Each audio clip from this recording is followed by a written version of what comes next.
welcome back to the Mr. Arsenal podcast for another match of the day stream, basically, where we go over all the day's events on a Saturday. Even when Arsenal aren't playing, we come back, go over all the day's events, the highs, the lows, and then there's been a massive low today. I don't know if they're going to touch on it because of what went down today at a particular game that we've probably all heard about. But there are other games as well, and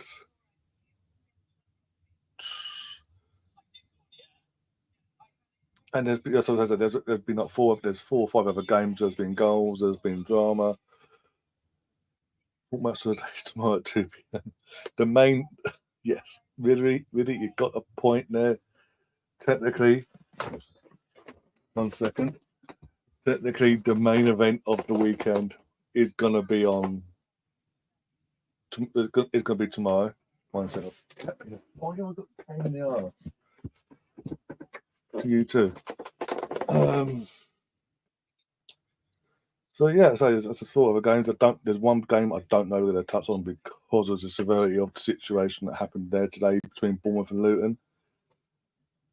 But the other games they will touch on, obviously, and we'll keep an eye on how they went. Basically, Man City. Spoilers alert, by the way.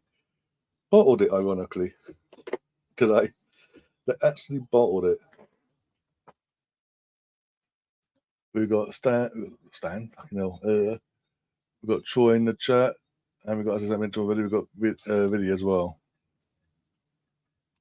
And I've got a cat that's going to be a pain in the ass while I'm running live. Seriously. I always want them live. Do this to me. But just obviously just in case they don't touch on it in terms of show the game itself for obvious reasons. I just want to say do on behalf of everyone here on the channel and the viewers and all that, I want to send my well wishes to Lockyer, his friends and his family, and hope he gets better. Basically, hope he does make a full recovery from his cardiac arrest. Basically, it's been confirmed. It's not a rumor. It's that information there is true. That's what the club have confirmed. He did have a cardiac arrest early on today. So as I say, just want to put it out there that I hope he does make a full recovery. And I've got my thoughts. I think in terms of, honestly, because this is the second time it's happened to him in 6 months, I'll be shocked if he doesn't have to retire because of this. Just because that's two warnings too often.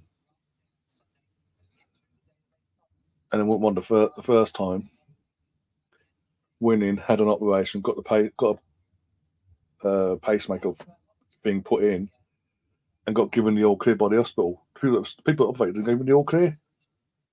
So that could get messy there. But yeah, health comes first. But surely him and the club can realise health comes first, and the fact there's two so quick on top of each other in these terms. He has to retire, surely. As painful as it may be, he has to put himself first. What is he going to run himself into? Literally into the ground for kicking the leather ball. Just do what? Who's it? Who's it for? I can't remember his name. Is it Ryan? I can't remember his name. The ex-Hull Tottenham player. Different situation. Obviously, he got a bit kicked in the head and had to have brain surgery and had to retire that way because he just went. In terms of his memory and all that, his general movement just weren't the same. He had to retire his health for health reasons. Also, Ryan Mason, the on-off Tottenham assistant manager, ex-Tottenham player, and Hull City player. I know that's a different situation and different medical circumstances, but he had to take it on the chin after a few months and say, for his own health, we had to retire.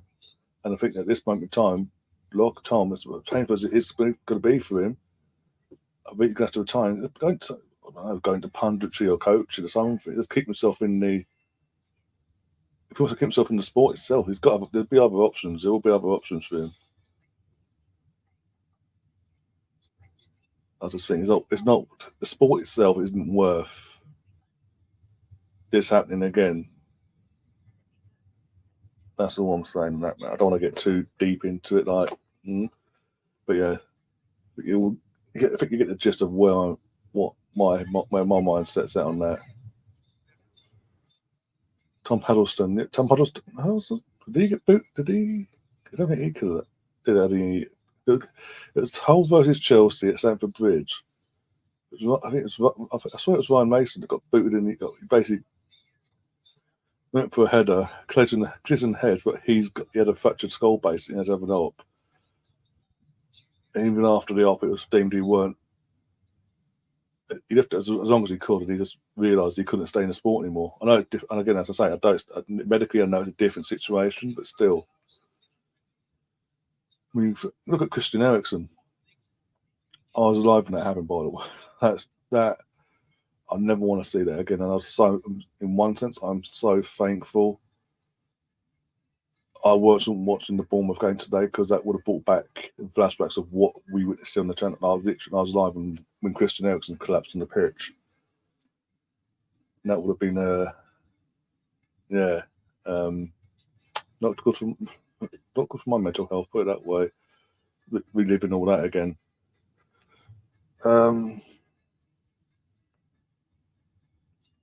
As I say, he's just. My point was, with Christian, look what he had to go for. What happened to him? Had the op, put the pacemaker in, and then had to literally beg clubs to give him a chance. Beg.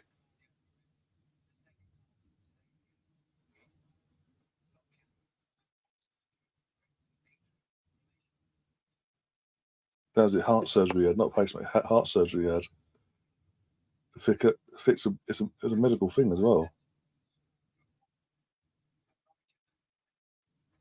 Oh, this is cool. Okay, they're covering a game, but not covering it like they normally would. They're just saying what's happened until that's the day started. By the way, they're saying exactly what happened to him, updating all that, and they're just showing the two goals of both teams, and that's it. And the cool, and I'm like this, they're not actually showing him going down. That's cool. That's classy. Just showing Rob Edwards going onto the pitch, getting his players away from the situation and consoling them, making sure they're okay and don't let the medical team do their job, basically. But some of these players, none of these players played on the Wembley pitch when he did.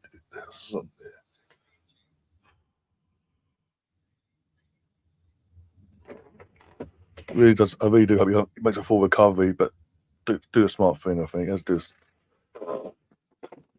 is nature's way of saying ain't right. The fact that he did it, he collapsed in May, had the operation, does meant to fix the issue, this medical issue that they found in him when he did go back in May, June. And a few months, and literally 5 to 6 months later, it's gone again. It's happened again.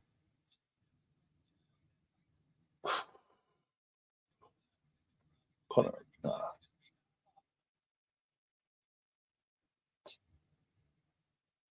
So they're not actually just showed the two goals. Rob Edwards running onto the pitch, getting the players that way so the medical team could do their job. And then when the game was called off, just doing their lap of appreciation, thanking all the fans, not just their own fans, but going around the entire stadium for their support in that moment. And obviously Rob Edwards in absolute, yet again, tears like he was in May. Poor Tom.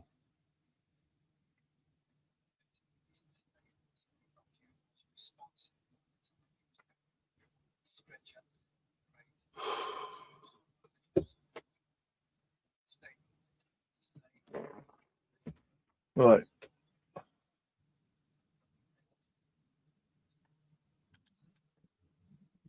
Joe Montana says, season's greetings, everyone. Season's greetings to yourself as well, Joe. Welcome to the channel. Shay Given and Danny Murphy as our pundits this week on Match of the Day. Here we go, mate.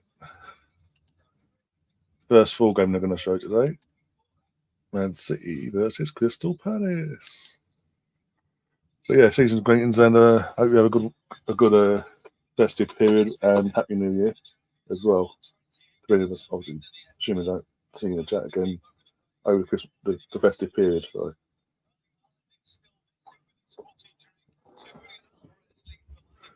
Right, Edison, Walker, Diaz, Ake, playing a centre back there. Okay. Rico Lewis, CDM, Rodri, Alvarez. I mean, that's a good enough thing to play a centre back at fucking left back, yeah. Dean Henderson, the ex-Man United goalkeeper, in goal. Any chance of the links? Yes, Tom, bear with me one momento. What are you doing? Sorry, just talking one of the cats. One cat's behind, chilling, doing its own thing. That you can't see. He's that chilled in low, you can't see him. The other cats is wandering the Everglades of life, basically. Can't read. What a save that was for Henderson.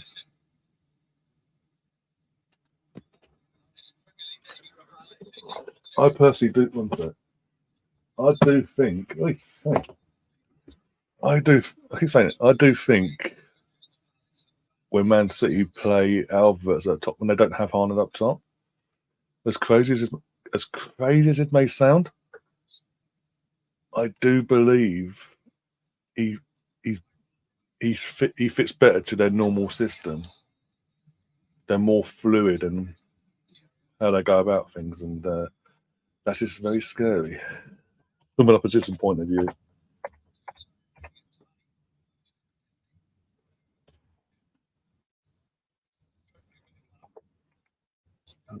Why have my cat come to life at this time of night? Seriously, or one of them anyway. Paste. Let's pop that. There you go, Tom. It's sent to your Twitter. Oh dear. Right, not missing the goals. Cool.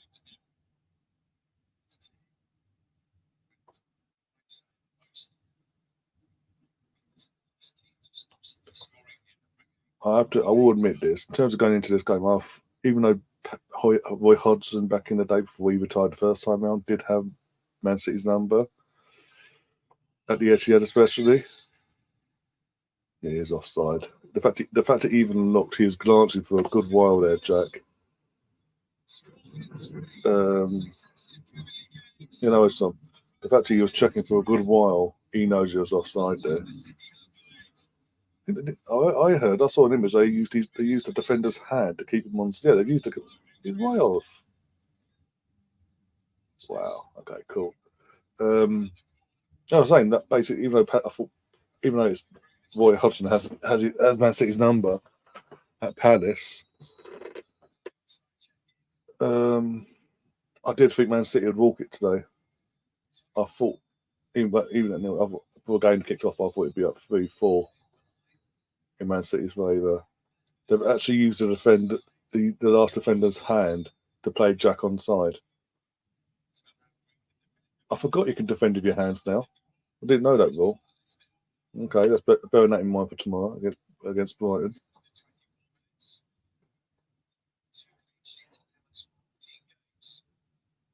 Right, twinkle toes.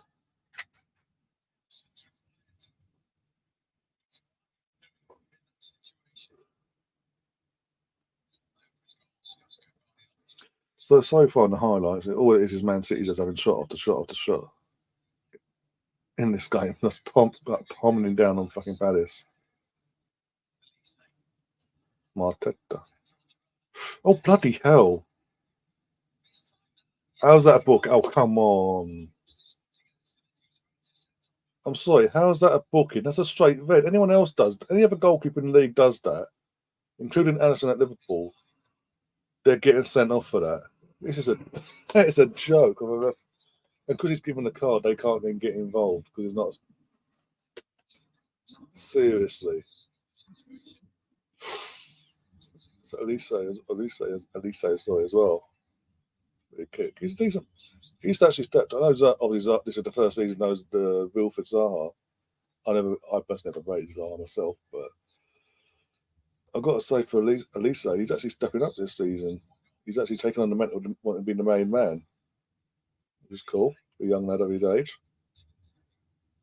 Well, personally, I wouldn't mind him at Arsenal as a squad player, coming as a squad player and fight for his spot.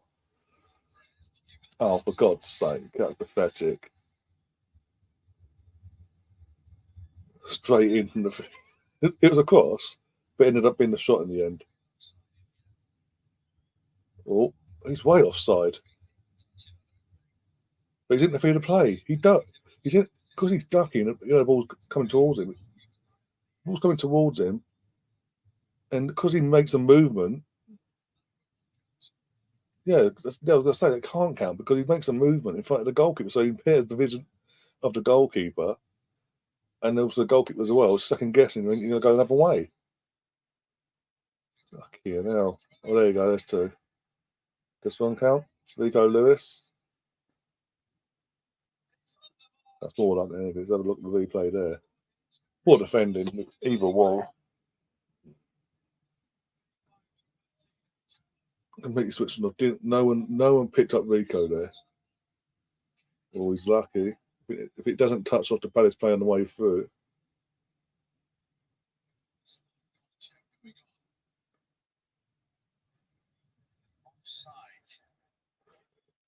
If Roddy doesn't touch that, actually, just look at it now. If Roddy doesn't touch that, that's an offside. Wow. Wow. Lucky jammy bastards. Oh, good save, Henderson again. The ex-United goalie again. Oh, he done himself. Bloody hell.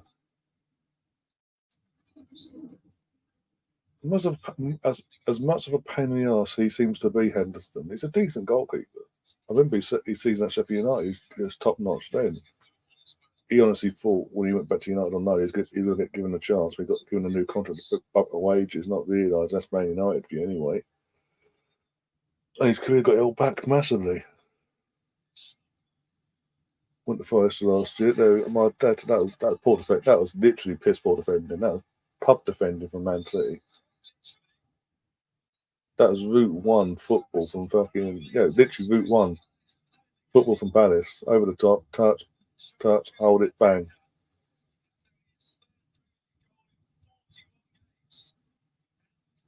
And even, I mean, fucking Nathan Ake's lucky he doesn't touch that. The way he slides in there as well, he's lucky he didn't touch it himself to put it in the net. Well, he does score the odd own goal.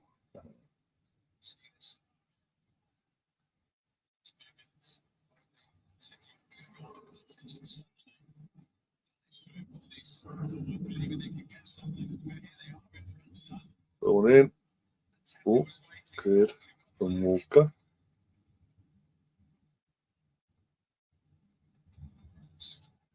Nothing what? Oh, that's a foul.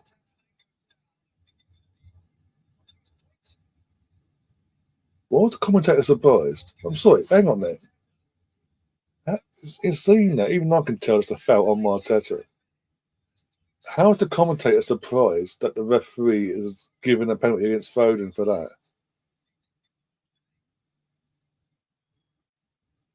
Seriously.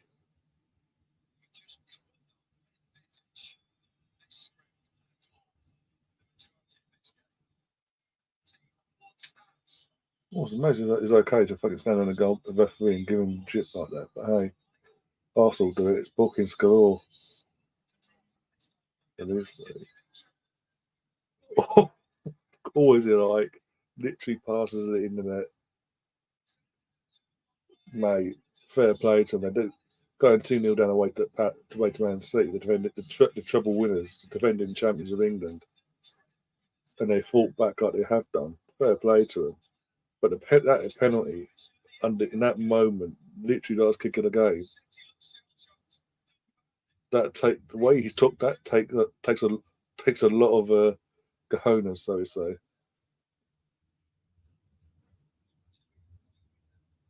As I say, fair play to him. 19 attempts of 5, 2 on target, and both went in. Oh, here we go. I wonder if we're going to see Derek 1, 2, 3, and 4, and 5 today. All right. I can bring the penguin if you want.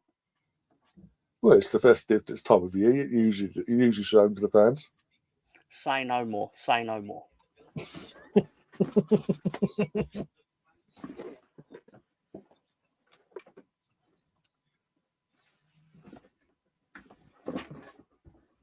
Oh, dear. Brace yourselves, everyone. Brace yourselves. 5.5 is sleeping, so you'll have to make do with 2. Derek 2. Derek 2. What's that? Oh, wants to say hello to Riddy for some reason. I didn't even know he knew him. I didn't know that either. I didn't know. Oh, the insults. I know it won't take long. That's all right. How are you, Riddy? How are you, Ryan? I'm good, considering the girls lost today. I mean, this result here cheer up a bit, considering what was going off in Bournemouth at the time. But yeah, it could be worse, mate. Yeah. But yeah, so I must say at 2-0, I didn't expect a comeback. Yeah. Most people wouldn't have done. I bet they haven't gone 2-0 up in a game and not won it many times since the buyout in 2008. It's got to be a while, yeah. Good, very, as I say, very, very definitely. I mean, it probably happened all the time before 2008. Oh yeah, literally like every week. When they did score 2 goals, that is. Exactly right. Because wasn't there one season, about 3 or 4 years prior to the buyout, where they didn't score a single, pretty much most of the season, they didn't score at home at all. You know, that Giorgio Samaras and all that as their striker. Stuart Pearce was their manager. Stuart Pearce surprise me at all. Yeah, like Stuart Pearce was their manager. Is that what is now the Etihad? It's called the City of Manchester Stadium back then. Yep. And they were shit. They were just shit. And I don't know how they survived with a record like that. It was mental. And they look at them now as like, fucking seriously.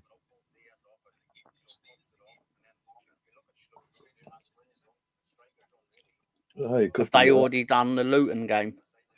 They addressed it straight away. Yeah, they didn't. They basically addressed obviously. Tom Lockyer's had an incident today. He had a cardiac arrest. He's now at hospital receiving treatment and was being responsive. And then they showed all they did was show the 2 goals for both teams. Yep. And then, right thing. And then literally the moment Rob Edwards comes onto the pitch to clear everyone off so the medical team could do their job. And then the players coming out doing their lap of thanking all the fans, the Bournemouth and the Luton fans for their support and all that. Apart from that, they then moved on to this game. Yeah. Well, something is the class. I think they do. Don't show. I didn't think they'll show any of the game. I just thought they'd touch on it, say this is, and because of this reason, we're not going to show the game out of respect to Tom and the Luton family and all that. No, I think that's the right thing. I mean, there's no reason to not show the goals in the game. Yeah. But by the same token, I don't think many people are particularly actually wanting to see someone collapse on the football pitch. No. I was saying before, when back in the Euros a couple of years back, I was doing a live for when Christian Eriksen collapsed on the pitch. I was live when that happened. I don't want to see that again. Yeah, I was at work when that happened because I remember the Denmark players like making a wall around him because, and they were right to do it because they, for some reason, they knew that all the worldwide TV cameras were like, we want to see this man dying on the pitch. It's like, no, cut away. Yeah. Like, go back to your studio or something. Like, I've literally no interest in seeing a man laying there dying. No. And I don't mean that as in, like, I'm sure you know what I mean. Like, I don't mean to sound like I have no interest as in, like, I want to know he's okay, but I don't want to see him dying. At the same time, yeah. Same thing today. Yeah, so well done, whoever made that decision. Yeah. Because it was 2012. What year it was now? In the early 2000s, Mark Vivian Foe paying Yeah. for Cameroon, wasn't it? He paying for Senegal or Cameroon, one of the two. Yeah, Cameroon he was from. Cameroon, so yeah, for Confederations Cup. And he's just on the middle of the pitch, just collapsed, and they couldn't. That time they couldn't revive him. You don't want to see that. You just don't. No. But certain people making it about COVID today, which pissed me off. Whilst he's receiving treatment, by the way, putting posts out on social media. Oh, is he vaccinated by any chance? Like, seriously? That's the first protocol you go to when someone's literally fighting for their life. Cool. So where your head's at, what you're all about. The problem with social media is you know what everyone thinks all the time. And I Mm, don't want to know what most people think any of the time. yeah.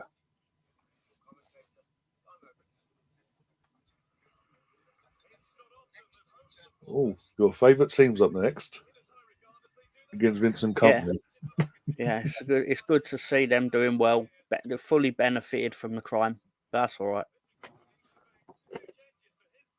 They should have given. Oh, they got a 10-point penalty. It's like, yeah, but they got to make their team better over 3 years that they failed. Yeah. And also, it's the matter of the fact that they decided partway once they got X amount of points, then to deduct the points. They didn't do it before the season started. They clearly had it in their mind to do it, but they waited. But no, we let you get to X amount of points, and we're taking back, so you've got a bit of a cushion to fall back on. It is really. They've made they've artificially given Everton this siege mentality. Like, oh, we overturned the 10. It's like, yeah, you factually did. But the point is, over a 3-year period of you failing financial fair play, you've made your team strong enough to overturn it, which is the point why it's a problem. Yeah.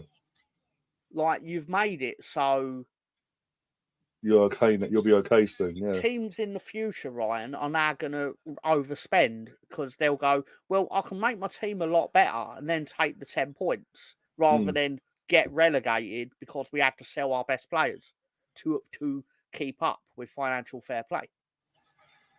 Yeah. Like Leeds sold Rafinha and Calvin Phillips to keep up with the spending. The FFP and all that. Yeah. Don't get me wrong. I'm not saying we would have survived ever. Like, that's not really my point. But it's the point that we had to do that. You abided by the rules and got punished for it basically, and they're broken the rules and been rewarded for it. Like, to be clear, Leicester would have stayed up, not us. Oh yeah, we were relegated because we were shit, but still, they've benefited from it continually. And everyone thinks that they're the aggrieved party. It's like, you're not. No. You got away with a crime, or rather, put it another way, you get Everton fans like, oh, the league is corrupt. It's like, yeah, it's really corrupt for punishing you for breaking rules. How dare they? Yeah, like, where's the corruption? Now, I know the problem is because it's at the bottom end of the table, most football fans tend to support teams that are in the top end of the table. So they're looking at it from the lens of Manchester. Oh, what about Man City? What it's like, but that Man City ain't affected the bottom of the table like Everton did. No. Like, we're playing Coventry this afternoon, ostensibly because of knock-on effects of Everton's actions. Because Everton should have been relegated 2 years ago. Yeah. Not necessarily last year. That was more fluke than anything. They stayed up that year. But it's bloody. Wasn't it? I don't know if it's still the case, but isn't Leicester City, Leeds, Southampton, and there's someone else in the fourth team? It might be Burnley as well, even though Burnley are now back in the Premier League. But looking to sue. Yeah, but Burnley, you're looking at it as in they lost a lot of income. Yeah. And they had to sell their best players. And rebuild, yeah. Like say what you will, they had to sell Nick Pope. Yeah. I think maybe not Barnes, but But you know, I'm saying, like, key players to them. Yeah. In their eyes, key assets. That is still the case, isn't it? They are still looking to sue, Yeah. which could cause administration, which could cause more points deduction as well. And now, what is it? There's an announcement yesterday that Everton's now going to do another season at Goodison Park. We're now meant to leave at the end of this season due to this, that, and the other. There'll almost certainly be a Premier League club next year, but yeah, it's only because there's more so because of the clubs around them aren't good enough to push them, basically, like Burnley. But I said Burnley wouldn't be good enough this year. They would. Vincent Kompany. It's what concerns me about football, Ryan, is the fact that Burnley won the championship by a large margin last year, and they've arguably been one of the worst teams in the Premier League. Them and Sheffield, yeah. But the reason I argue that they're a worse team than Sheffield United is because Sheffield United lost one of their games 8-0. Yeah. So on a like game by game basis, Burnley tend to actually be defensively worse. Yeah. Sheffield United look worse than Burnley based on one game. Yeah, that's true.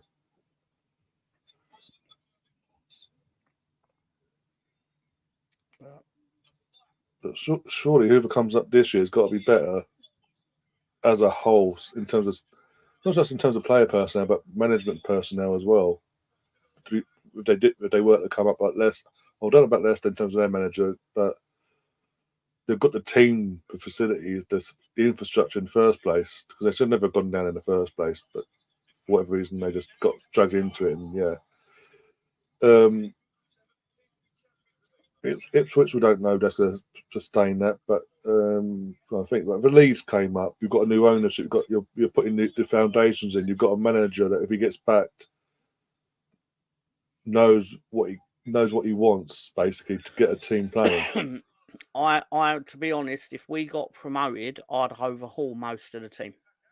Yeah, I know that's going to sound like I'm angry at today's result, but generally speaking, if you can't beat Coventry at home, Ryan, what chance you got in the Premier League? My point is, if you were to get promoted at the first time of asking, be it via playoffs or via automatic spots or whatever, unlike when he was at Norwich, Daniel Farke's now got an ownership that will, we assume, back him and get him what he wants, basically, to assemble a team that's going to be good enough to stay in the league, and not just, well, this team got you here, you deal with what you've got, basically. I don't believe in that at all. Like this, weird sentimentality. No. I'm saying I agree with what you're saying. I don't agree with this sentimentality of these players got us up. You got to give them a chance. It's like, no, it's elite sport. You play the best players you have available to you. Like, I don't care. The fact we've still got Luke Ayling, Bamford, not necessarily Dallas. It's not his fault, but we've got players from 2018 still in the squad. To me, that's a problem. Yeah. And they're like, Bamford scored 16 goals in the first season in the Premier League, and then we hand him like a 5-year contract or whatever, and it's like, you pardon my language. Why? Budges. Reward him, give him a pay rise and keep him on a couple more years, not, or whatever it is. Yeah. No, bit like when we've got to protect his value. Who was sniffing around Patrick Bamford in 2021? I think I saw one clickbait article that said Tottenham were considering it, which I said, sell him immediately to Tottenham. It's perfect. It's true, take him. Yeah. I'll drive him there. And I don't hate Patrick Bamford. Oh, no, you don't. It's not his fault. Do not hate the man at all, despite the jokes I make. I'm sure he's a very nice man, and he probably will end up being the resident EFL commentator. what do you call it? Like Pundit. the pundit that sits in the studio, like he'll work on the days where Joby McAnuff can't be bothered to do it, basically, or something like that. Yeah. And because he's very well spoken, he's not a stupid man. No. Although, if I was him, I probably would have gone, lads, with my penalty record, don't leave this on me. Yeah, exactly. That's true. It's not true. It's not true. No, anyone would have done what he did, to be fair. But they'd have Yes, probably yeah. scored it. You take it. Yeah. No, I wasn't angry at him for missing the penalty against Stoke. I was angry at everyone else in the team for letting him have the ball. Yeah. I'd been like, you all knew what was going to happen. Why didn't one of you take the ball out of his hands? Or no, better than that. Not take the ball out of his hands, because once it's there, it ain't going anywhere. Don't let it find its way to him. What to do what Arsenal do back? What they've been doing this season? Basically, when it comes to penalty, we'll get penalty this season. It'll be, for example, Odegaard will have the ball. He'll hold the ball. He'll guard the ball for X amount of time until the referee's ready for the penalty to be taken.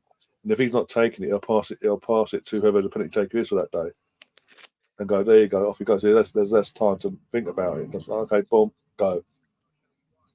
But it's a captain that decides. And if there's times when Saka's holding the ball, he protects it, and then they'll go, okay, Martin or Jorginho or who's over Kai Havertz over it, boom. As Colonel Ward said, because he's got first-hand experience of this, he played Football Manager as Leeds, and the first thing he did was get rid of Bamford and all that lot.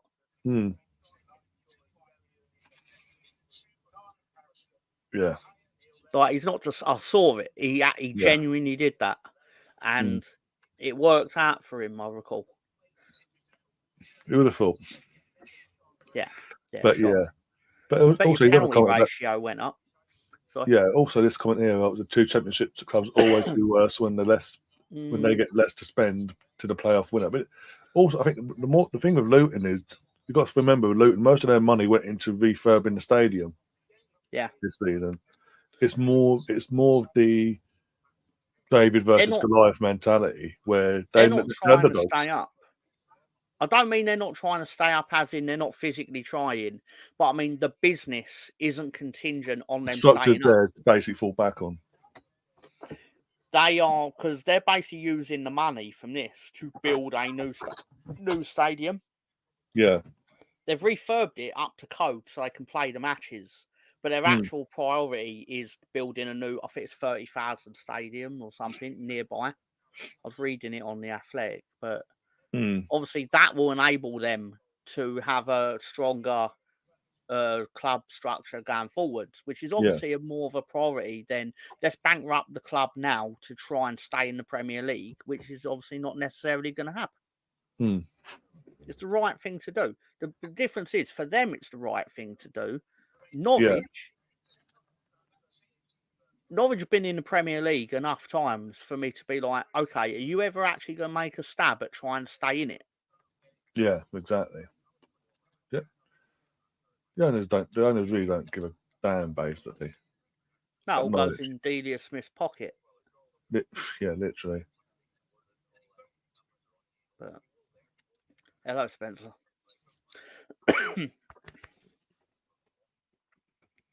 I will say this: I don't like this match of the day bloody special effects Christmas tree behind Gary.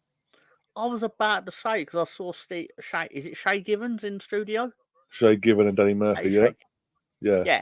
And like it's fake snowflakes like back, around it, which is probably a good metaphor for the BBC at the moment. But yeah, they said about that the better. We'll be here all night. Yeah. That's exactly what I was low key trying to get at. Yeah. Like this season is literally an anomaly for them. Yeah, it's another thing, doesn't he?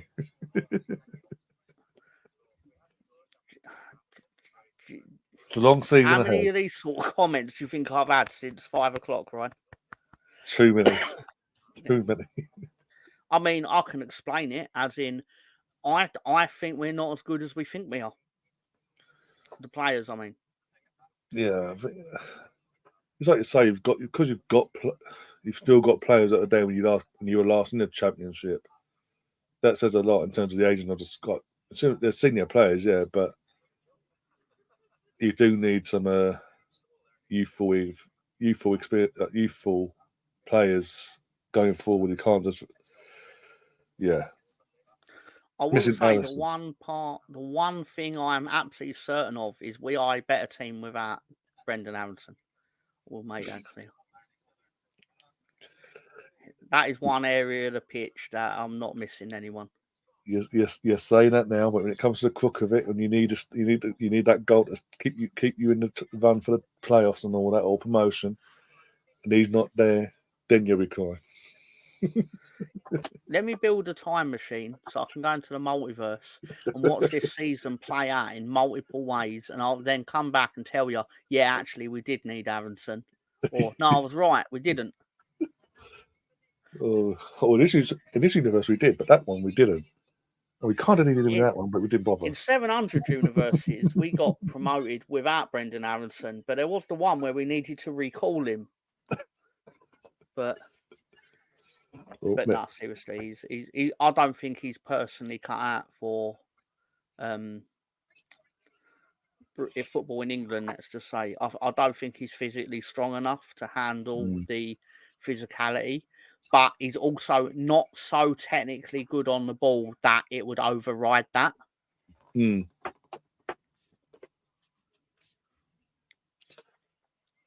Tyler Adams and McKenna, you missed the American influence. I bet McKenny misses the pies in Yorkshire. He was always injured, I swear he was, McKenny. No, it was Tyler Adams was always injured. McKenny was always eating. Yorkshire pudding. He certainly didn't go hungry in his 6 months at Leeds.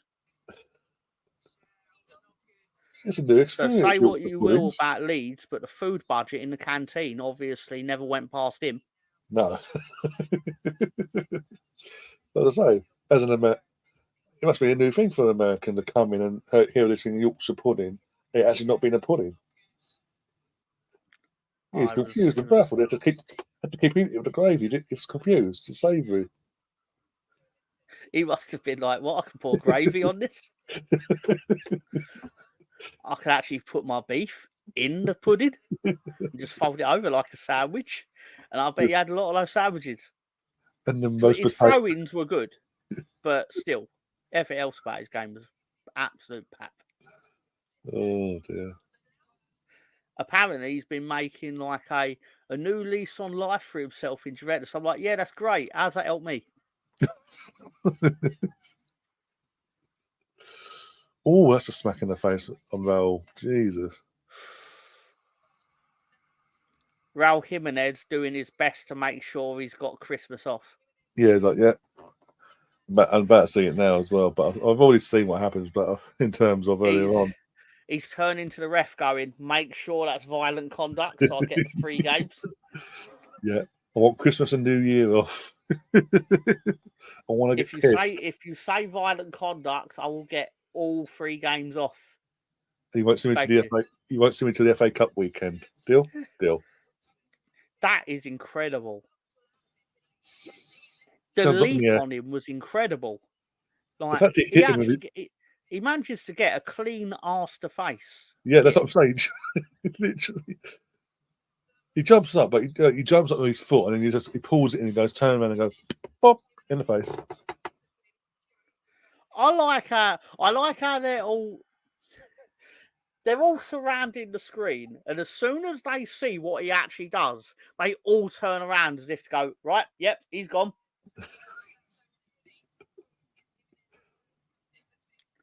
How can you be surprised you got sent off? You know what you did. Also, the fact that the ref got sent over, you know what's coming.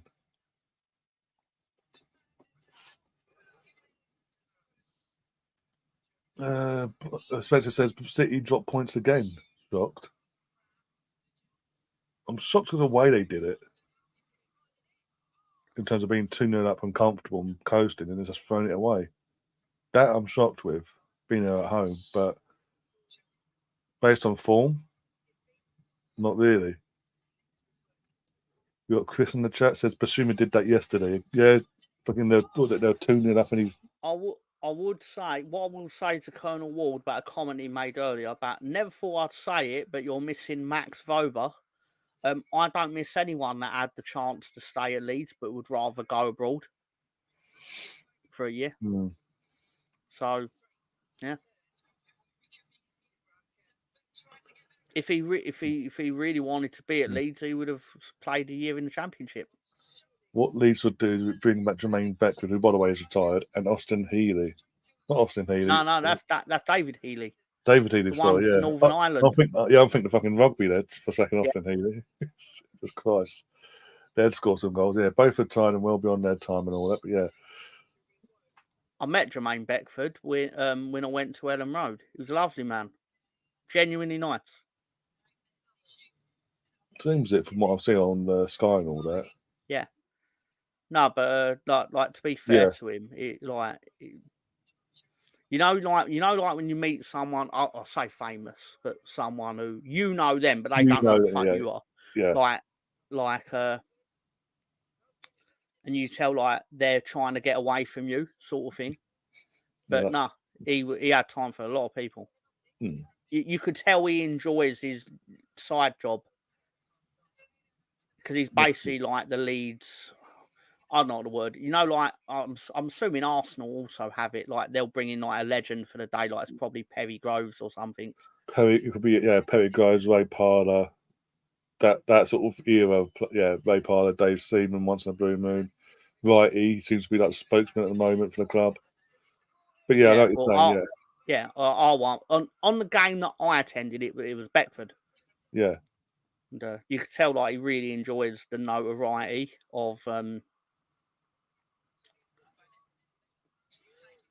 playing for Leeds, like being associated with, because like when I say we're a big team, we're a big team considering he played non-league football when we signed him.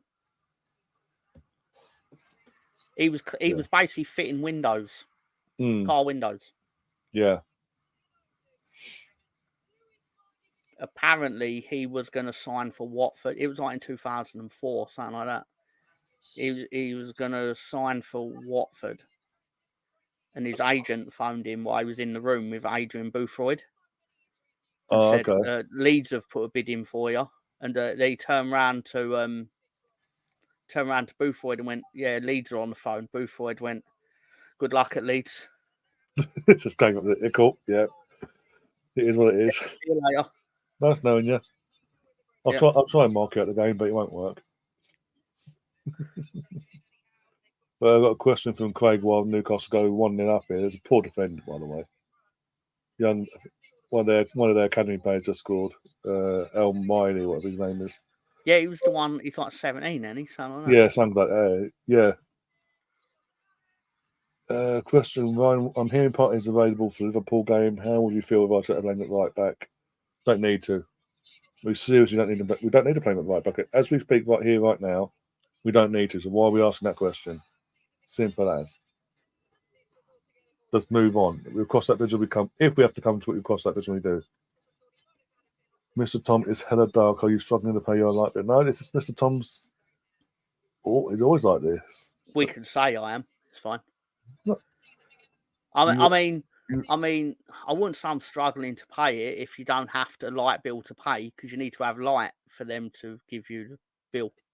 I mean, the most light we've ever seen in your house, in your room there, was back in the summer. We did a watch on at 3 a.m. It was going until 5, and you was past. It's like, I've got to go to sleep now. Yeah, because if I remember rightly, you played one of your pre-season games in America. Yeah, I did the wrestling show. Yeah, you did. As it finished, you started, if I remember rightly. I think so, yeah. But by then I was like, I'm going to bed. Roy, send me a link. Yeah. That's exactly what happened. And look, at some point in the second half, basically, the light was coming through. We were having an half, and we could tell, me and Gary could tell, you were struggling. So I was like, go to bed. You went off there, and then you in the chat, Because, well, I hadn't quite got down sorting out my internet wire at that point. Because I have to unspool it every time I use it. Because I don't want to kill the kids with the wire. Because they trip over it or something. But I don't know. I've always. It also goes with your. It also goes with your little segment on the stoop with the Mr. Tom. And your cat. Yeah. Your image coming out of a cave. I couldn't believe they made things like that for me. It was great. Chris says he lives in the dark too. He hates the light. That's why he's a Liverpool supporter. Then I'm getting the digs in now because I know what's coming next week. We play at Anfield. I know what's coming, so I'm getting the digs in now. Oh, you're going to Anfield next week? Next Saturday, yeah. Is it the 5:30 game by any chance? Oh, have a look. I'm not actually. All I know is we're playing on Saturday. We're playing on this 23rd because broadcasters tried to get this game put for Christmas Eve, and it was all kicking off because obviously it's an away game for us. So how the hell are we getting back on Christmas Eve? Either way. Well, it succeeded for Wolves because Wolves have to play Chelsea. Wolves, are they at home or away? I think it's at Wolves. Yeah. I'm guessing as a 50-50 guess. I don't actually know. Yeah, I have no idea myself. Yeah, 5:30 kickoff. Oh no. Yeah. I thought it was really nice that you weren't playing at 5:30 today for once. Yeah. Because I I'd rather a 12:30 kickoff against Liverpool, to be honest, because Jurgen loves his 12:30 kickoff. They do get picked for that a lot, though.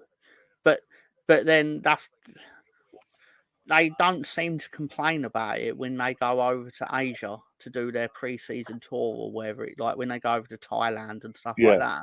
Yeah. And it's like, well, you're the most supported club in Asia, so that's why you're going on at 12:30 because Thailand pay like $2 billion a year or whatever it is for TV rights, so they're going to want the team that's most supported over there. Yeah. Just common sense. And obviously 12:30 here is like 8 p.m. there. Chris saying there's going to be so much good football that day. Obviously, he's going to the West Ham game against Manchester United. That's a West Ham win then, currently. Unless Ten Hag somehow's gone by then. No, Man United a win there. I don't know. No, I don't want it to. What I mean is Man United always have this habit of winning at West Ham when you don't think they will. I've just noticed, by the way, he's put Arsenal. I mean, sorry, Liverpool. You put Liverpool, but you take the E out, put the A in. Cheeky bastard. No worries, BX. It's all good. It's all good. Is he contractually obliged to apologise whenever he's working? He did that earlier with the trip. No contract to road trip, sorry. No, it was on the road trip. He went, "Oh, I'm so sorry, guys. I've been working," sort of thing. I was like, I think he has the "I'm so sorry" like saved into his phone, so he needs just one click of the button. It's auto ready, yeah. Bless him.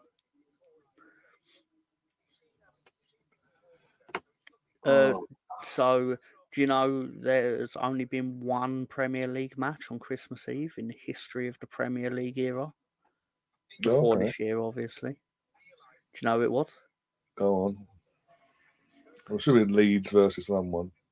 Yeah, it's true. Leeds beat Man United. Oh, okay. In 1995. Oh, 95. Yeah, 95, yeah. Yeah, Tony Yeboah chipped Schmeichel. Ooh. And then sent my Christmas into overdrive when I was 10. No. 95. I was 10. I would have become 11 a week later or something. But yeah. So Leeds are the only team to have won a Premier League game on Christmas Eve. And that record will die this year. Well, unless it's a dull 0-0. Unless it's a draw, a dull 0-0 or something like that, yeah. Then you still got that record for another year at least. True. That's true. I can see you now on Christmas Eve with your Wolves and Chelsea voodoo dolls sticking needles in. No, if I was going to do that, I'd build an Ipswich doll. If I had that sort of power, I would not waste it on the Leeds United Christmas Eve record. I can tell you that now. Sure, you do that at Leicester more than Ipswich. I'm not greedy. I just want to catch one of them. Does that happen to be Stefan's team? They're the one that are currently closest of the two. If it came down to it and it was potentially Ipswich and Leeds going up, I'd be absolutely fine with it. Oh dear. But I will say about... Oh, I'll tell you a stat that might mildly amuse you. On Tuesday, in Leeds' defeat at Sunderland, it was the first time Leeds had ever fielded a starting 11 that were younger than Tony Yeboah's goal against Liverpool. Oh, God. The first time ever. Make me feel old, that is. Made me feel old. Exactly what I thought. Jesus. It saddens me that they weren't of an age where they could enjoy the splendour of that volley. They only now get to see it on YouTube, but I lived it, man. Yeah, he was there in the moment, yeah. Records are there to be broken. Having a club associated to being the only club to host a player and a fan as a wrong un, we don't need them with any type of singular Prem record. I think that's a word. Can you rewrite that in English, please? It started off alright, and it just went broken English in you halfway through. Sorry, Colonel, but I know it's insulting Leeds. I know that as a given. there's so I know. Yeah. But I'm on the cusp of understanding it because of the gentleman that has wrote it generally doesn't write things that are positive about my football team. So I kind of get it, but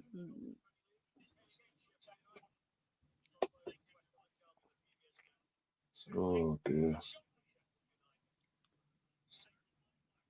You had Adam Johnson. Man City had Adam Johnson. Yeah, don't go there with that one, Colonel. Jesus Christ, that's a whole different cut off this. And then also Sunderland had Adam Johnson as well. So I don't think Adam Johnson played for Leeds. I think he just supported Leeds. I don't think he did. I can check. I can check on Wikipedia. One sec. One thing I've never thought I'd do now these days is search the Adam Johnson career path. I was in the youth team. Okay. Oh, was it? Or did we loan him? We loaned a lot of people back then. Probably.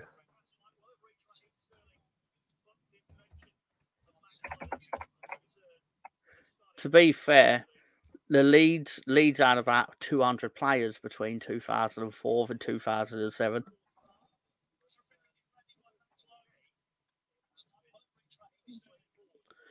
In 2004, we had a strike force of Julian Joachim, Brian Dean, and Michael Ricketts.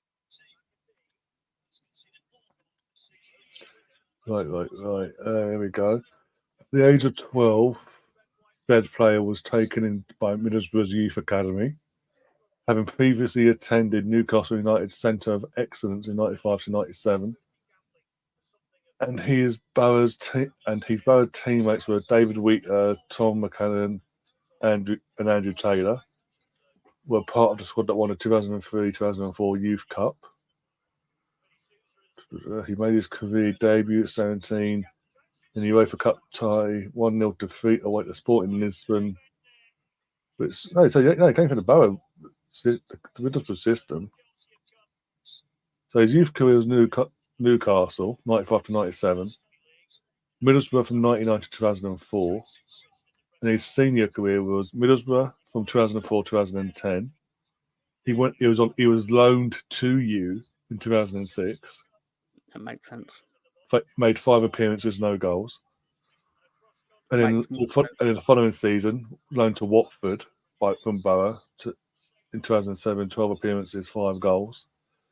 Then sold to Man City in 2010, 2012.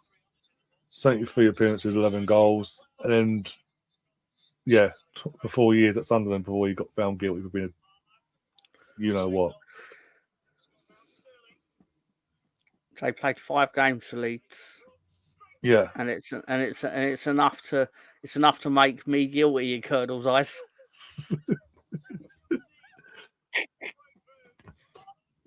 I mean, I'm guilty of a lot of things, but nah. A player that he brought in on loan before he became a nonce. Yeah, that's all Leeds' fault. That's the Leeds thing, apparently. How dare you have that player for 1 year? Why can't you blame Man City and Sunderland? Exactly. Or Middlesbrough, the team that created him. They paid for the phone that he probably used to do it. God. I don't know. I don't know. Phone contracts. Probably Man City. The money he had at Man City. Probably Man City.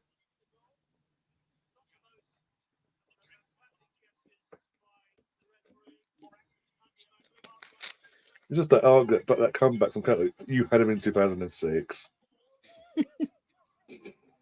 Brilliant. Oh, Jackson scored for Chelsea. Oh God, no. World's going to come to an end.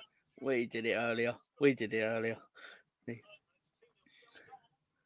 was more of a tap. He took that ball out of play, didn't he? Well, he looked a bit bashful as he looked towards the official. Actually, I don't think there's anything wrong with that, to be fair. No, that's him. It was more of a tapping. It wasn't like individual brilliance from him. It was just there. Yeah, basically. I wish Joel Pirro was there a lot more lately. And Foderingham was just a crap goalkeeper.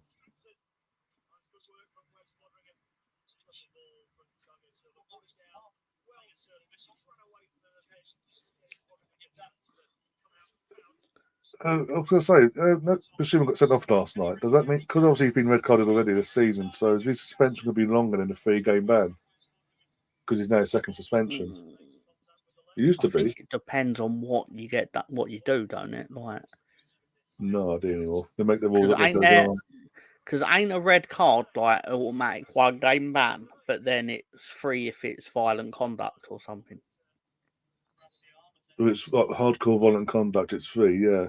But this is like I second. Don't know though. I'm just speculating. Because I know the double. You got double yellow and red against Luton early in the season, and that was a 3-game. That's double yellow and red. This is a straight red, wasn't it? It wasn't. It was dangerous play in one sense. It depends on what they deem as suitable for the offence, doesn't it? But I just thought because it's his second red of the season so soon after the other. But my league itself will be longer either way. Fair play league, so I actually don't know about rule breaking this year. So far, it's hilarious how we've gone from being like the only team to ever get up more than 100 bookings in the Premier League to now getting no bookings. I think we got 2 today, but generally, compared to the usual standards of the Championship, yeah. Yeah. Oh, we're angels in the Championship. It matters later in the season when you need them 3 points. You need to make sure. It will change. So it's like bang! I'm breaking it. I'm breaking your leg for Southampton. This Jackson's terrible. He's woeful. He's woeful, and I know he scored today, but every game I see him scoring, for every goal he scores, he needs about 8 chances. Yeah. I mean, he just hit the ball to keep his face, basically.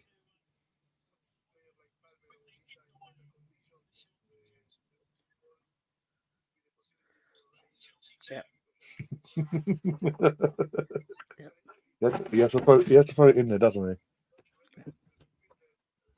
he? He only does it because he knows he's safe. He can't hunt him down. I'm far too lazy for that. Oh dear. I just one of those things, eh?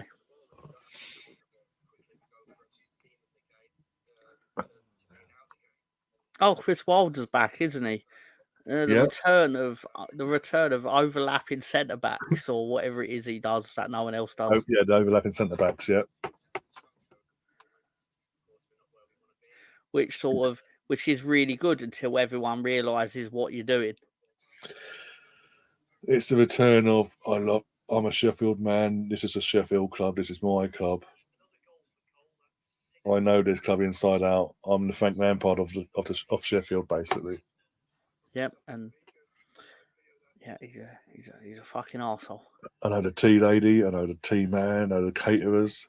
I love that trope. He knows the club. He knows the club.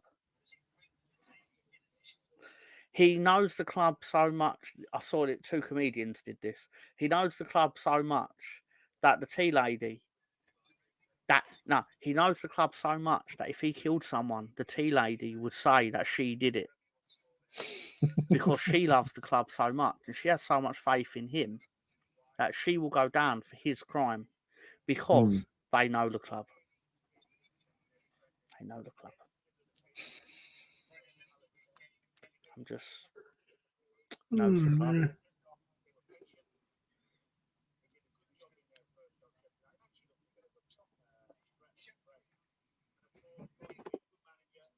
I have the urge to book a tour of Chelsea Stadium. It wouldn't take long. This is a stadium. There's nothing here anymore. We're getting rid of the history of 19 years that was built prior to us. Can you give me a tour of everything you won before the Russian oil money? Coca-Cola Cup in the year 19 something.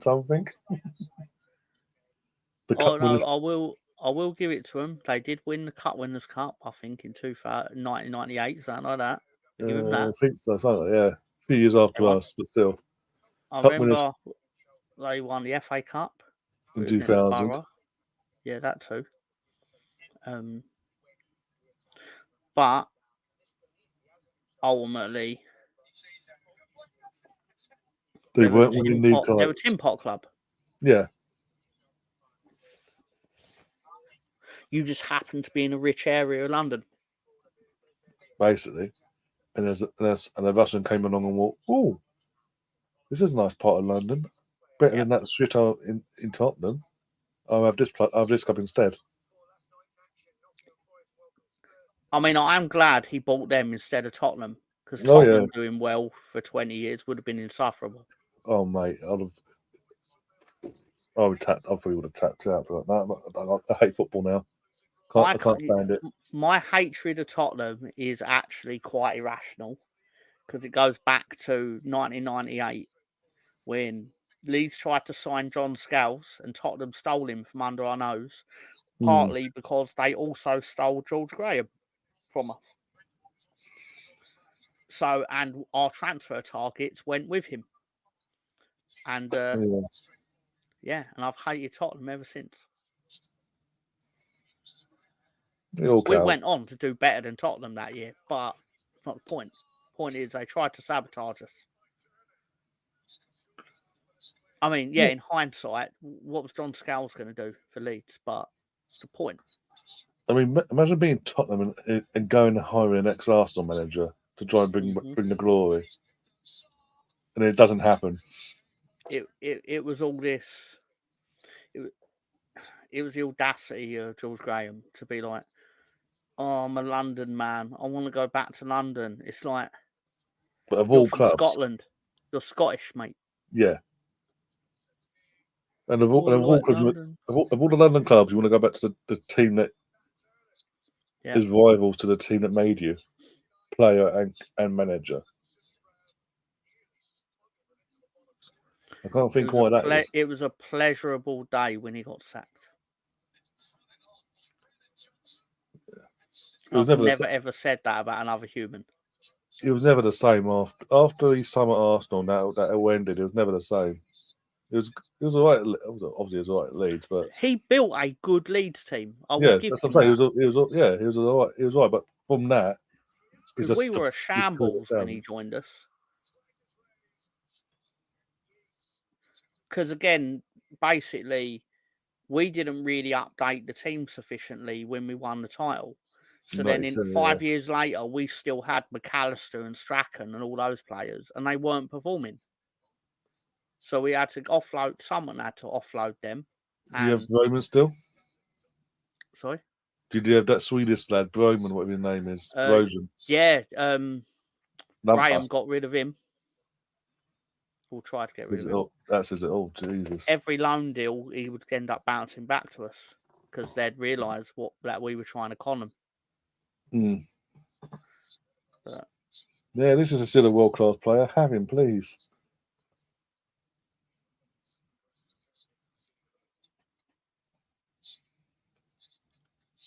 What Man United is? Oh my God, take digs at Man United now. If they sold their stadium as real estate, though, they would still have to change their name, but would inevitably be more in worth than what Man United is worth.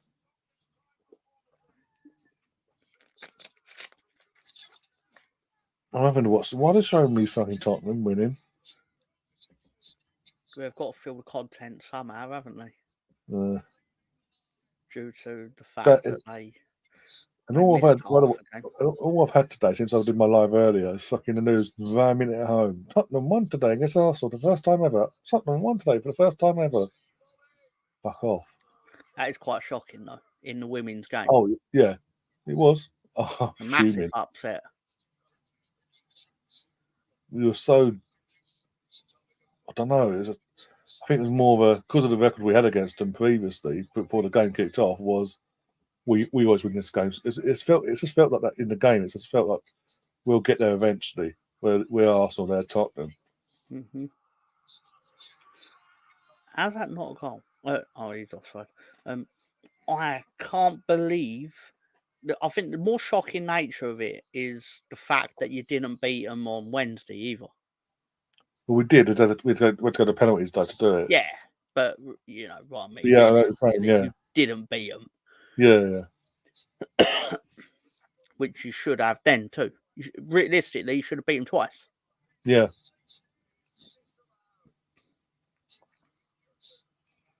I just love, by the way, that they just guess where his last part of his body part is and go, yeah, it's there. They put the line there. In terms of this Tottenham and offside thing, yeah.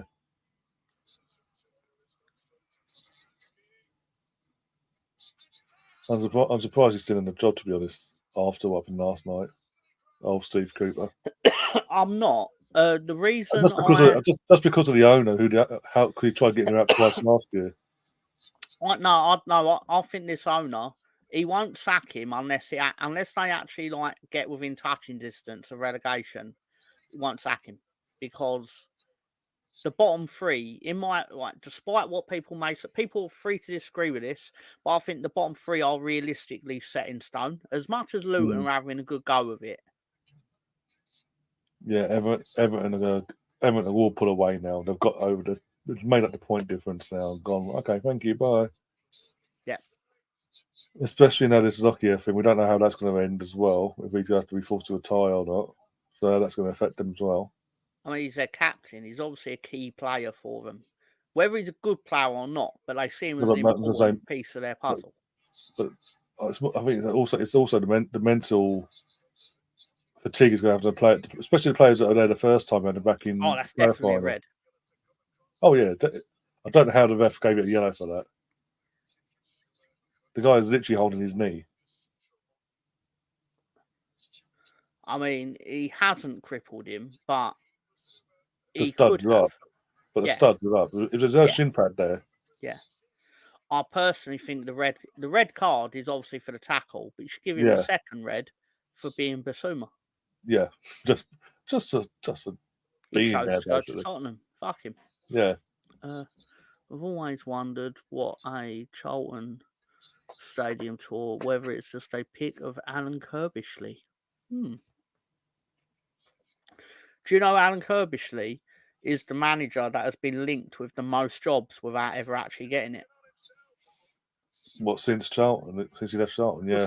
Well, since he left Charlton / West Ham, Yeah. he was in the running for so many jobs. Didn't. Like it'd be, this would be his window back into football or whatever, and just never got it.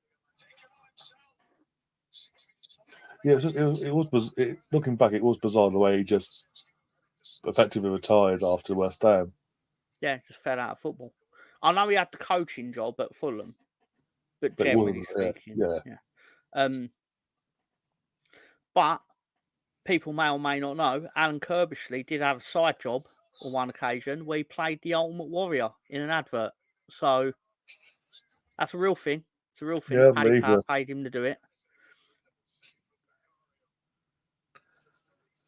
Oh dear.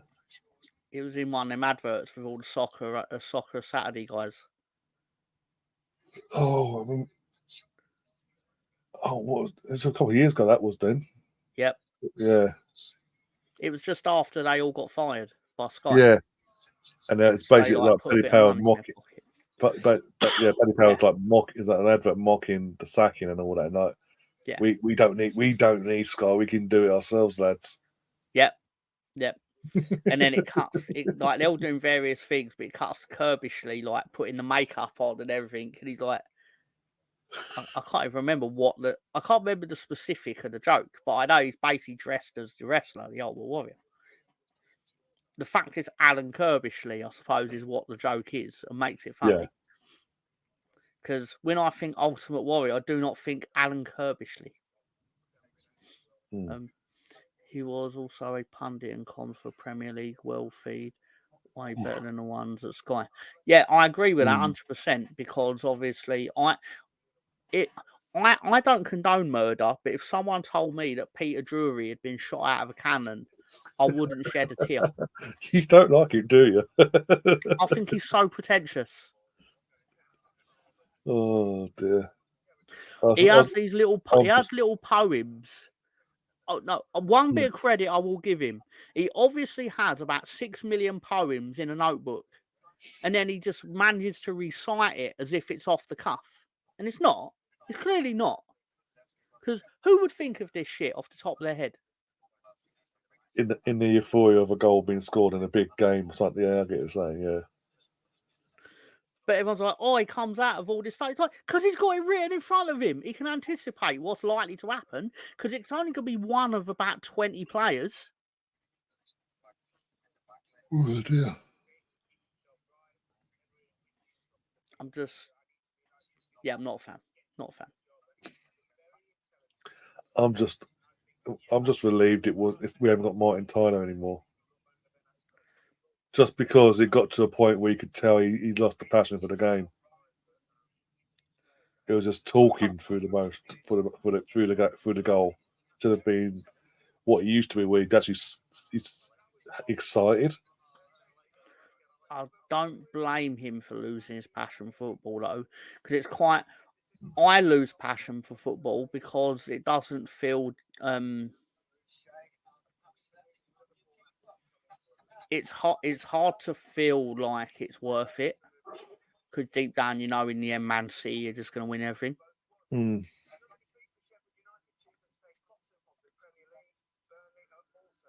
I know you can never truly, because once you love a team, that's it. But you still, at the back of your mind, you're just setting yourself up for constant misery. Yeah. But anyway, yeah. Really glad the game is not on Sky. Yeah, I've got to hope my 3 o'clock source still works. They're doing their thing tomorrow, hopefully.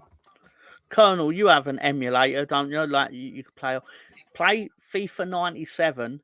I swear this is true, Ryan. They have indoor football, but also whatever match you pick, it will always be presented by Des Lynam, And he'll go, we throw to our commentator, Andy Gray, and I think it's Motson. It's Motson and Andy Gray. I think so, yeah. And obviously at the time, it was like the best play-by-play guy and the best commentator ever. And Des Lynam just being smooth with his moustache, even though you can't see him, but I imagine he was. Yeah, and, you could visualise Des Lynam, yeah. Yeah, and Des Lynam's like, let's go to the virtual stadium and all that. And I was like, yep. Oh, hang on, got an advert for Gladiators. Oh, have we? Was it just the theme tune? Yeah, it was the G, and then the theme. I know that theme anywhere. Yeah, that's my childhood. Oh, that album. The original year, yeah. Coming soon. Don't tell us when. Just say coming soon, yeah.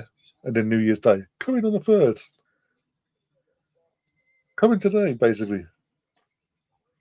What was it? Deal or No Deal? They brought that back for like 4 weeks. And they're like, that's done now.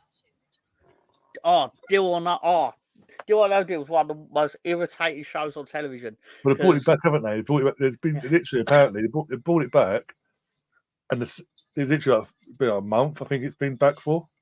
And apparently, last Friday was the last episode of the series. They've got a Christmas episode, and then they don't know they're getting another series or not. So it's just like, what's the point? Just like a test run to see what would happen.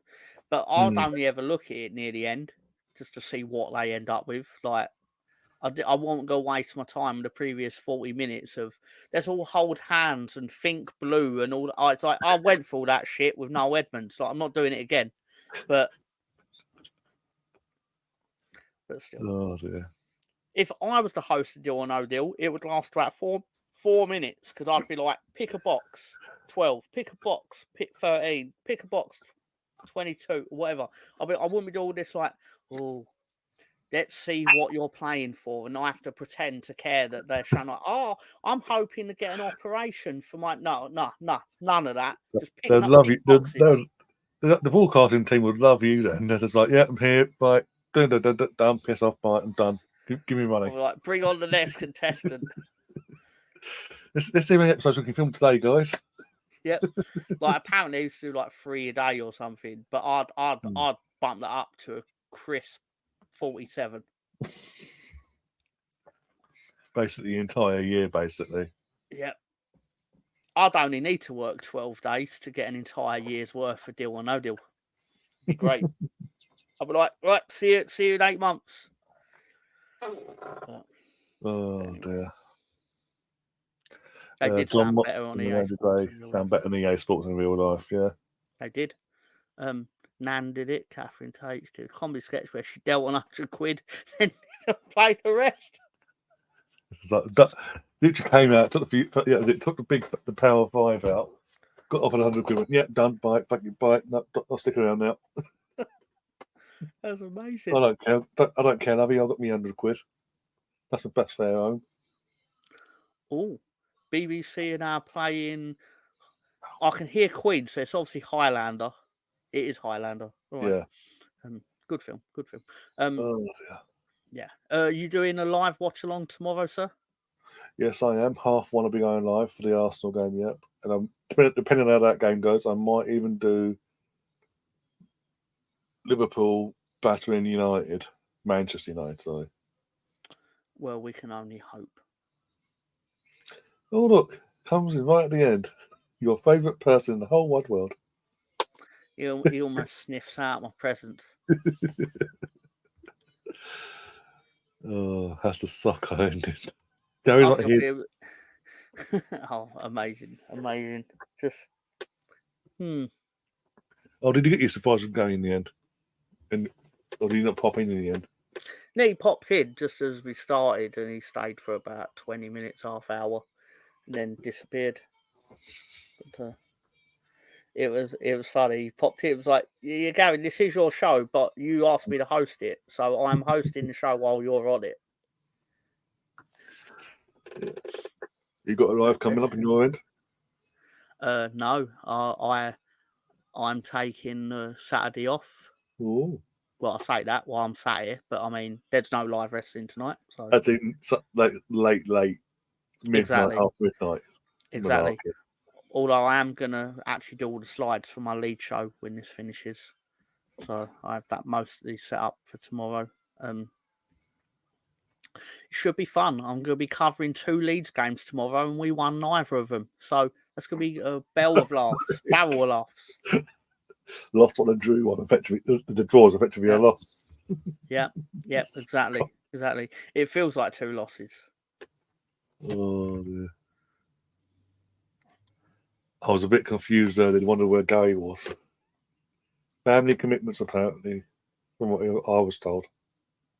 Family, I've got. I believe there's a birthday in the family, so he felt obligated to be there for the family. Obviously, I mean, understandable. Yeah, I think he felt guilty that obviously he popped into mine nearly in the last half hour, and then you popped in having a go. He's like, okay, I'll pop in for a bit. No, I knew that he was. He told us. He told me and Sam that he weren't going to be around for much of it because of like the thing. It was like, yeah, it's fine. Just set up the show and I'll press go live. It's fine. You're still on course for the playoffs, says he. We are on course for the playoffs. You're third or fourth now, depending on. We're on course for a tournament that we've never won. You got close Not a couple even of times. In League One. Not even in League One we won. Seen we link with Solanke. Like, I'm going to say this once and once more only. Everything the media say isn't true, Luca. They lie sometimes to get clicks and views. It's this amazing thing the media do. They like to lie, is basically what I'm saying. So let's chill on that. Don't believe it's gospel. Don't do I'm going to rant video on your channel over something that's not true. For the love of God. And Arsenal wouldn't be that naive to Luca go for. Turned up from my wrestling stream the other day. It was pretty cool. What, Luca? Yeah. That's cool. I didn't even know he knew that I had it, but He must have been in the chat when you put the link in at some point then. Or on here or something. Yeah. Awesome. No, not a complaint. Just thought I'd acknowledge it. Troy, actually, before we do go, latest on Mr. Bungle. Was he allowed out today or not, basically? Let me take that off my scoreboard. Just what I thought I'd ask because it's up in the air, wasn't it? Whether he's out or not. But also, Merry Christmas. Even though you probably see us, he's out. Okay, he's cool. It's cool. Hope he gets his full recovery at home now.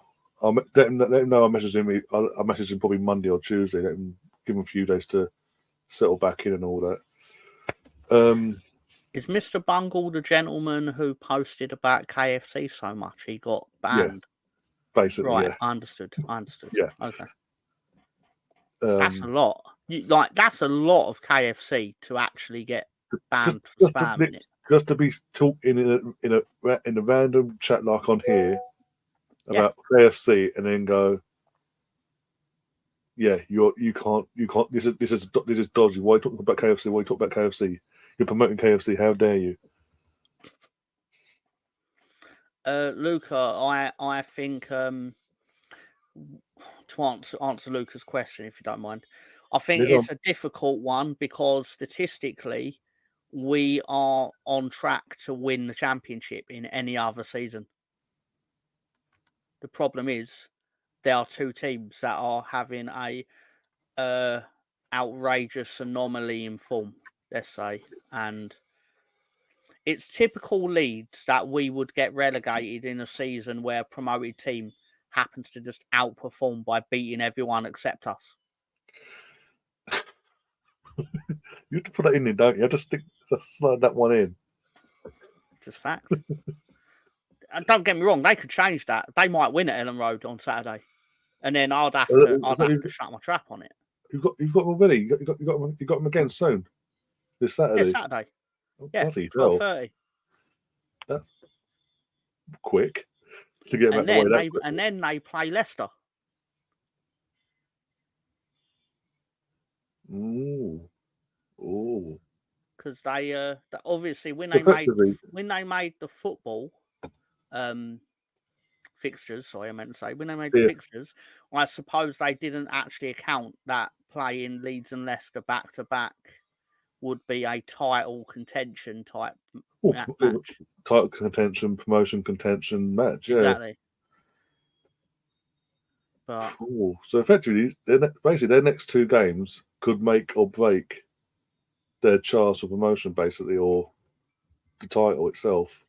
Wow. To be honest, even if Leeds do beat them, I still think they're going to be massive favourites just because their lead is so large and we are so unreliable. I say that because in comparison to their form, but really our form is fine. Like we've lost like one game in 10. Yeah, your form so much compared to the start of the season where it was like win lose at one point. You actually have been you have sorted your form out up till midweek when you play Sunderland. You was winning. You was pretty much winning every game week in week out until Sunderland came to town. Exactly. Well, you know what I'm saying, yeah. And then obviously today's fiasco. Yeah, like so I feel like we're not doing well, but statistically we're doing as well as anyone else has ever done in the Championship, apart from Leicester and Ipswich. It's just an anomaly that a team that was in League One for the last 5 years got promoted, and they're just doing what they're doing so far. But as I say, it is I have my theories on why it's going like that. Oh, go on. What is your theory? No. I've mentioned it a million times on the road trip. So, conspiracy. Massive conspiracy. Anyway, okay. just glad to have the East Anglian derby without a defeat, to be honest. Yeah. Well, you still got to have a chance of beating them later in the season there, Gaff, so that'll probably feel better if you could go to their Gaff and beat them there, and then also go and get promoted while they're just mingling around mid-table. Because if you do come up, Stefan, please do say Norwich didn't do and put up a fight and try and stay up. Mr. Bungle has been in a conversation at the local KFC. They have kept open for 24/7, especially for him. They really should. They should give him a free Zinger burger with the stuffing thing that they're doing at the moment. Oh, yeah, I've seen the advert for that, yeah. Yeah, they should give him one for free. Especially as he was promoting them to the extent where he got banned from promoting them. He had to literally appeal to get his fucking account back, yeah. And all that crap. Like, I assume he appealed on the grounds of, I don't work for them. I'm a customer. I was just saying that this is what I'm eating for dinner tonight. I was asked a question, I answered it. I wasn't being a rude prick. God forbid. Yeah. Oh dear. But yeah, with that, as I say, we will be back tomorrow at 1:30 for the 2:00 kickoff of Arsenal versus Brighton at the Emirates. That's to be a bundle of joy. Oh, especially their record against us. Oh God, what am I putting myself in for after what I saw today, the girls? Oh God. And then depending on my mood after that, don't hold me to it at the moment, but I may do the Man United Liverpool game. Liverpool versus United. Sorry. If I'm in a good enough mood. If I'm not, you suck it up, basically. Just depends on my mood. If we lose again, I'm tapping out for the day. I'm not. I'll see me on Monday. I think I'll get over it. Oh dear. I'll watch win. I picked Arsenal to win in my betting in the dark segment. Well, obviously I hope I do, because obviously now we need to take advantage of Man City's fuck up today. You do. Someone should take advantage of someone's fuck up. Because my team didn't do it. Yeah, I think it's time to tap out because we're now being asked about EastEnders. Yeah, who? I've not watched EastEnders for about 13 years, so I've no idea what's going on. No, basically back in late January, February, they did a flash forward scene at the end of one of their episodes, and they've set up since then who's dead, who's being killed off, and who done it, basically. All right, I've got a question about EastEnders. Two questions. Yeah. Why does no one there own a washing machine? Why? There's actually 3 questions. Yeah, go on. Why does the pub jukebox always turn itself off in the event of a confrontation? Got a point. He just that. Yep. Off. Yep. And thirdly, why would you ever be in Walford over Christmas? Every year someone dies there. Apart from COVID year, where they all lived. To be That's a bit weird. just because. Did anyone die from COVID during COVID in Walford? Don't think so. That's absurd. How can they not? Oh, what? They Because that's acknowledged bad it. taste. They That's bad taste. They But Trevor, acknowledged lockdown and COVID itself, but no one actually died. oh, that's terrible. Like, I remember I think it was 1998. I might have the year wrong, but I remember they did a Christmas episode with Trevor and Little Mo, where Trevor literally holds her head down on the table and pours gravy over her head and goes, "Here, Little Mo," he's Scottish, "have some gravy," and then does it was professional pour job and everything, and just why would you want to live there? Especially, why would you be there at Christmas? Because you're either going to die or you're going to be the killer. And also, I'll go back to 2020. The only reason no one died at Christmas was because all the soaps are trying to do this. We've had a shit year of COVID. It's all be happy and joyful and all that. After that, it's like, you're dead, you're dead, you're dead, you're dead. You're the killer, you're the killer. Do you think they're going to drop do you think they'll drop an airplane on Walford like Emmerdale did? Or something like that? One day, it's going to happen one day. They'll catch up with Emmerdale one day in that side of things. So the soaps tend to sort of copy each other every now and then with certain things. So it wouldn't surprise me at some point. I loved how in the TV show Dream Team, because they wanted to wipe out the cast, they literally had the cast die in a plane crash, go into a UEFA Cup qualifier. And if you thought that was in bad taste, they did it again about 5 years later, where they were just like, this team really has to stop travelling to European games by plane. How to get in there? What are the logistics of? We could do it again in 5 years. They did 2 mass wipeouts of the team. By the same method as well. Jesus Christ. To be fair to him, I can't remember if it was the plane the second time. But either way, it's still mass murder. It's still mass murder. Yeah. So, I love that. They're like, we want to do a shock and we want to get rid of basically the entire team. What's the most efficient way to do it? Have them qualify for Europe, of course. Let's make them have a good season. Yeah. Yeah. Get Champions League and UEFA Cup football and off you go. Yeah. They got bonus footage, by the way, because I'm sure you did not plan on going down this tangent. No. At midnight. Oh dear. But no, with that, we are going to wrap up. I'm going to get my rest, do my thumbnail, get my rest and all that ready for tomorrow's fiasco, potentially, or joyful moments. Thanks, Tom, for obviously keeping me company and joining us for this stream, and everyone else in the chat as well. If you haven't already, do smash the like button and subscribe if you're new and all that jazz. If you want to become a member like Tom, you can do. Just follow the link and it'll send you to where you need to go. Apart from that, yeah, see you tomorrow. And might even see Derek at some point over the next week or so. Good up to Christmas. And his little family. Derek 2 says good night, everyone. Good night, Derek. Derek 2, sorry. And with that, guys, as always, take care of yourselves and up the Arsenal. Come on, you Gunners.